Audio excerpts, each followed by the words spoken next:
Friends, before we dive into today's terrifying story, let me share something interesting with you. Almost 80% of the people who watch our videos enjoy them, but haven't subscribed yet. So, if you're one of those 80%, it'll just take a second. Hit that subscribe button below so you'll never miss our chilling tales. For friends, Jake, Emma, Leah, and Theo had been hiking since morning on a lonely mountain trail in America. By evening, the path started to feel confusing. That's when Jake noticed a signboard. But something was wrong. The name on it belonged to a different valley, one that was never part of their trail. Darkness was closing in. Turning back wasn't safe anymore. Jake remembered how the locals once warned him that near such a board, there was an old visitor's center. He suggested they head there for the night. And soon enough, through the mist, they saw the building. As they approached, dark clouds gathered suddenly and heavy rain poured down. They rushed inside. The moment the door slammed shut, the storm outside grew violent. Thunder roared. Lightning cracked across the sky. Jake locked the door from inside. They left their bags near the entrance and quickly tried to make the place warm. Using scraps of old paper and furniture, Jake lit up the fireplace. The dim glow gave them some comfort. It was 6:45 p.m. But Emma and Leah felt uneasy.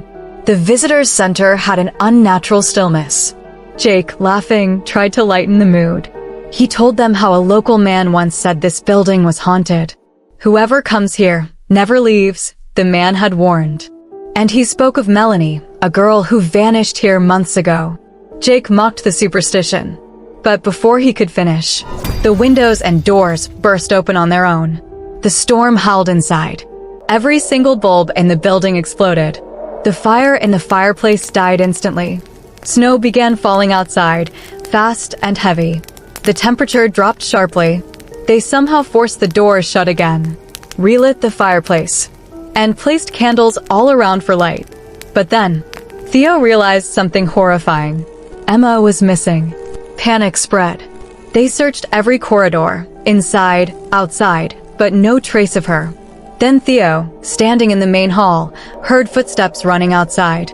Emma, he called out, rushing after the sound. In the snow, he saw a human figure. He screamed Emma's name. But when the figure turned, Theo froze in terror. It was himself. The same face, the same body, but the skin was peeling off, hanging loose like it was flayed alive. Dark pits where eyes should have been. Theo's soul shook with horror.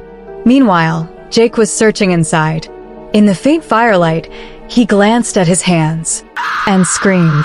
His arms were covered in deep bite marks, as if some wild creature had mauled him. Hearing his cries, Leah and Theo ran back to the hall. But when they looked at Leah, their blood turned cold. Her cheek began to swell grotesquely. A worm-like lump crawled under her skin, wriggling deeper. Leah screamed in unbearable pain. Her face turned black as veins spread like poison. Terrified, the others ran for the door. But as soon as they opened it, Emma's dead body fell onto them. Behind it stood a man in a terrifying mask. Before they could react, the masked figure pulled out an axe and butchered them without mercy. Moments later, their eyes opened, not in a hospital, but back in the same visitor's center.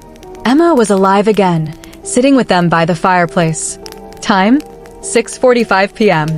The exact same moment when it all began. Panicking, they ran out into the night. Through the forest, snow crunching under their boots. At last, they thought they had escaped. But then, the trees began to shake violently. And from the darkness, a massive creature emerged. Before they could understand, it lunged at them, ripping them apart. Their screams echoed, and everything went black. When they awoke again, they were back, inside the visitors' center. The clock frozen at 6:45 p.m. A time loop. No matter how many times they tried to escape, they never survived till morning. Then, in one of the rooms, they found something. Photographs of missing people.